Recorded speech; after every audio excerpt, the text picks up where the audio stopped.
Chapter 14.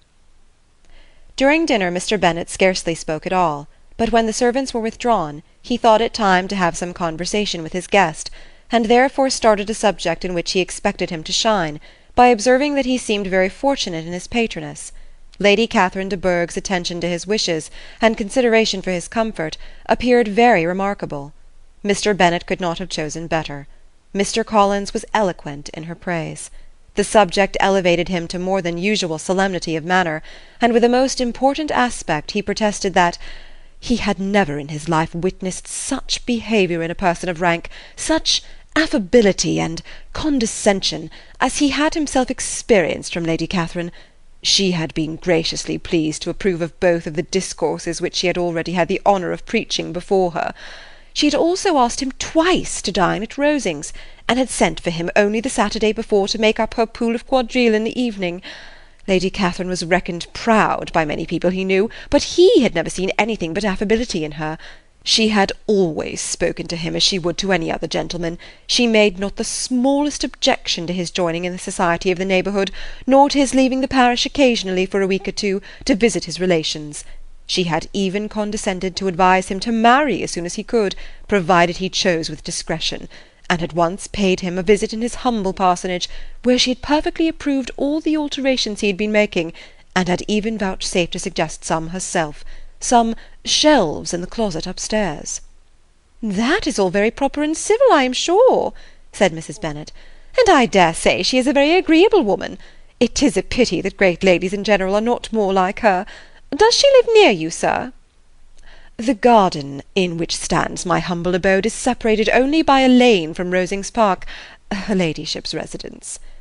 "I think you said she was a widow, sir. Has she any family?" "She has only one daughter, the heiress of Rosings, and of very extensive property." "Ah," said Mrs. Bennet, shaking her head, "then she is better off than many girls. And what sort of young lady is she? Is she handsome?" "She is a most charming young lady indeed.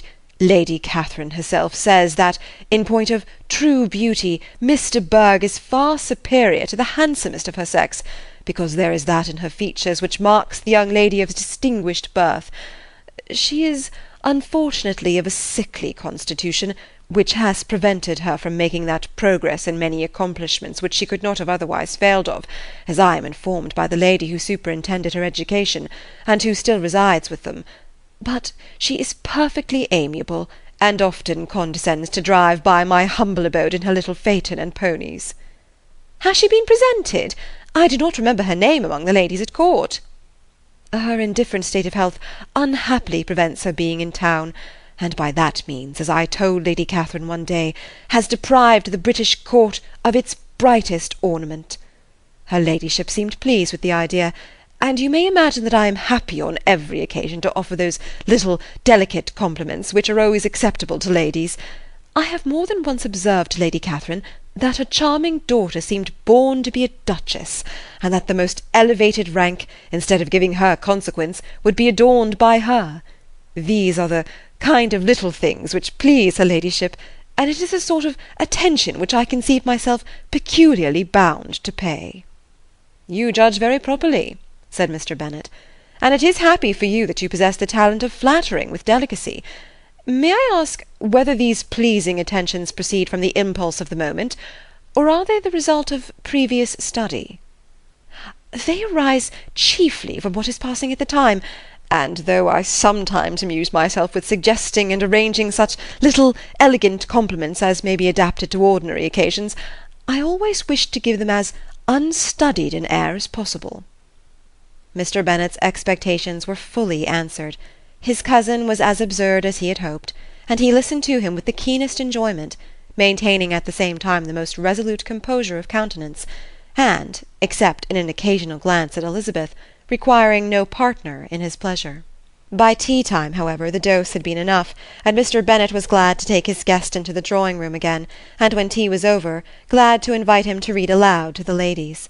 Mr. Collins readily assented, and a book was produced, but on beholding it, for everything announced it to be from a circulating library, he started back, and, begging pardon, protested that he never read novels. Kitty stared at him, and Lydia exclaimed. Other books were produced, and after some deliberation he chose Fordyce's Sermons. Lydia gaped as he opened the volume, and before he had, with very monotonous solemnity, read 3 pages, she interrupted him with, "Do you know, mamma, that my Uncle Phillips talks of turning away Richard, and if he does, Colonel Forster will hire him. My aunt told me so herself on Saturday. I shall walk to Meryton to-morrow to hear more about it, and to ask when Mr. Denny comes back from town." Lydia was bid by her 2 eldest sisters to hold her tongue, but Mr. Collins, much offended, laid aside his book and said, "I have often observed how little young ladies are interested by books of a serious stamp, though written solely for their benefit. It amazes me, I confess, for certainly there can be nothing so advantageous to them as instruction. But I will no longer importune my young cousin." Then, turning to Mr. Bennet, he offered himself as his antagonist at backgammon. Mr. Bennet accepted the challenge, observing that he acted very wisely in leaving the girls to their own trifling amusements.